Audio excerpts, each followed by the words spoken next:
Greetings, a Pillar Nexus, the Ancient Gladiator, today with more Pillar Loves Tabletop games.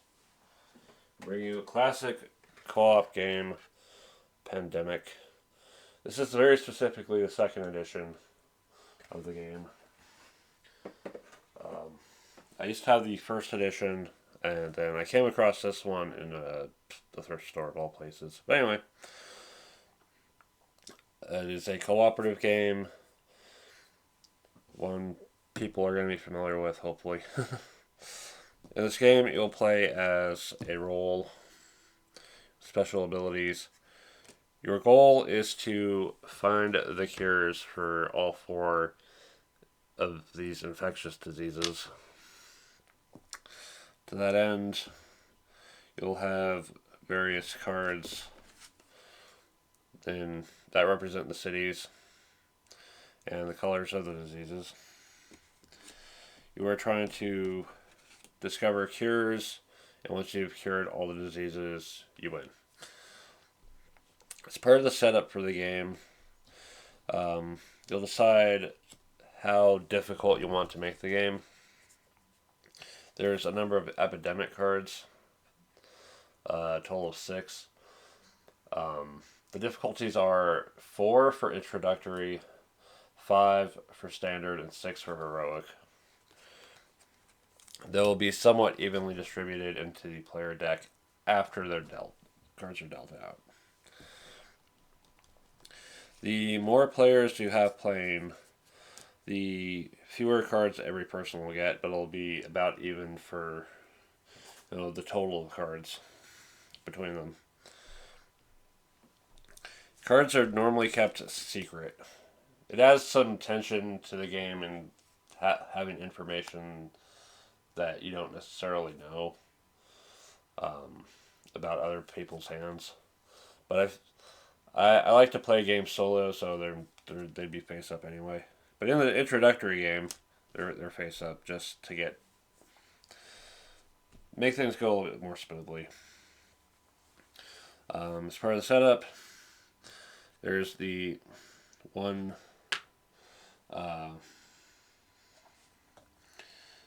research station in Atlanta. All players start there as well. There's some initial infections. So the first 3 cards that are drawn will add 3 cubes.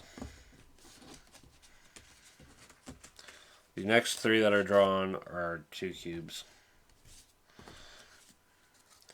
And then the last 3 that are drawn get 1 cube.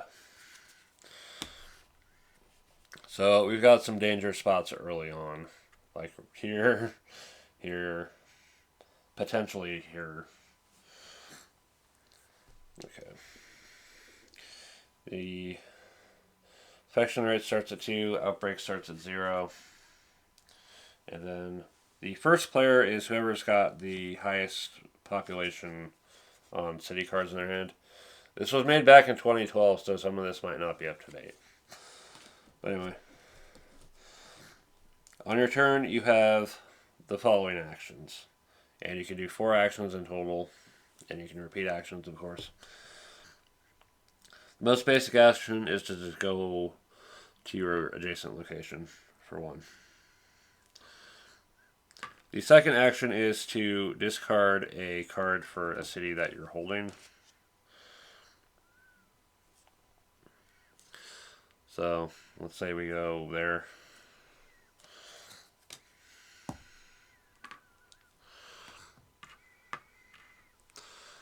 Alternatively, if you're in that city and you're holding that card, you can take a flight to anywhere.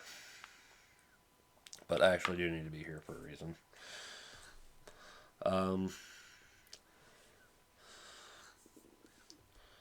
And finally, there's wherever you have a research station, you can move from there to another research station. Extra actions. This is stuff you're probably not going to be doing as often, but it's still critical to do. Building a research station. You have to be in the location and discard the matching card to build the station there. That's an action. There's treating a disease. You have to have 5 cards of the same color to... Oh wait, that's the sour in here. Treating the disease is wherever you're at, just remove a cube. If you have the cure for that one, you remove all of them. If you have the cure for a disease and you eradicate all the cubes of that color, then it's eradicated. It can never infect any more cities. We flipped up to that. They're sharing knowledge. Let's say I'm here with the scientist.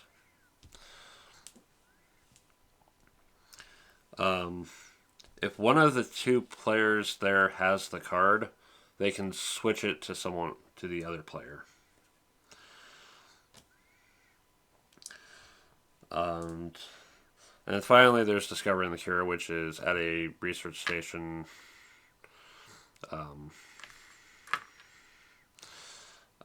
Discarding 5 cards of the same color to get the cure.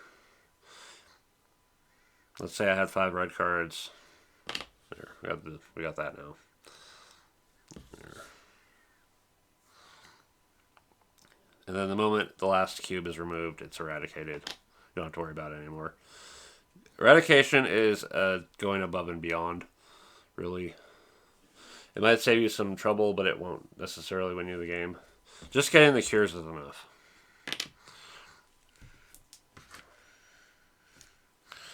Alright. So, as kind of a sample of how a turn might play out.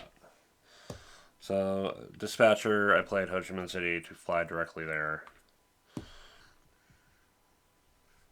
I'm going to say, hey, does anyone need to get over on this side of the board? And let's say the scientist is like, yeah, I need to get over there. So, as an action, the dispatcher will bring the scientist over. If you do the dispatcher's abilities, you have to ask for permission first. And then we'll spend the last 2 actions treating those 2. Alright. So we did our actions. Now we draw off the top of the deck. These cards will go into hand. Your hand limit is 7. If you ever have more than 7, you're going to have to discard immediately. So we have Lagos and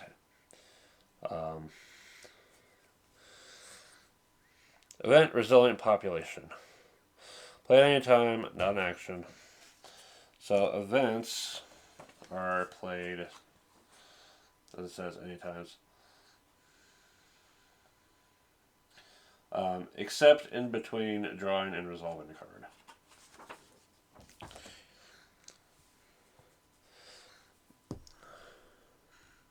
So if we were to draw an epidemic, we'd have to wait for the whole thing to be resolved first. So, resilient population, remove any card in the infection discard pile from the game. You may play this between the infect and intensify steps of an epidemic. Now, I'm looking at this, it's like, okay, where's... That got hit for 3, that got hit for 3 early on. Just to save some trouble later, we'll go ahead and use that. And we're going to get rid of Baghdad so it doesn't get affected directly anymore. Events will then go to the discard pile. The contingency planner, if they're in play, can then take that card back and use it, and then remove it from the game afterwards. So they get to double use their events. Okay. And then we'll draw, after we've drawn player cards and resolved any epidemics, we will get 2 more infections. Logos and Kolkata. They'll get 1 each. Alright. Then it'll be the quarantine specialist's turn to do their stuff. And it'll continue on and such. At some point, we're going to hit the... What is it? Wow. Okay, there it is. The epidemic. So, you'll move the infection rate marker forward 1 space. We'll draw... Eventually, we'll get to a point of drawing more cards later in the game. In fact, draw the bottom card of the infection deck. So, Sydney is not going to get hit. And they get 3 cubes. In addition, all the cards that are currently in the infection discard pile will get shuffled and put back on top.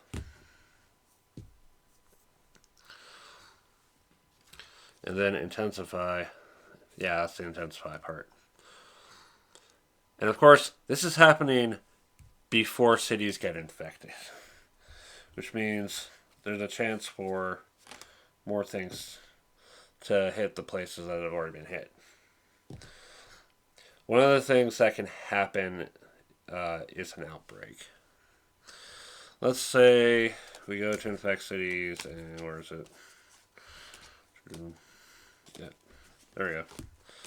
Let's say Sydney gets hit again before we've gotten a chance to treat any of the cubes.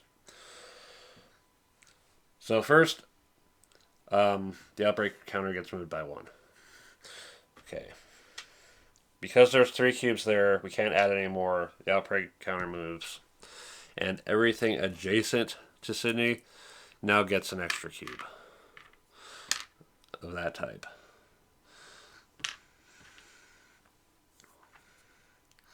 Yeah, it's possible for the cubes to cross over the regions and become a problem of its own.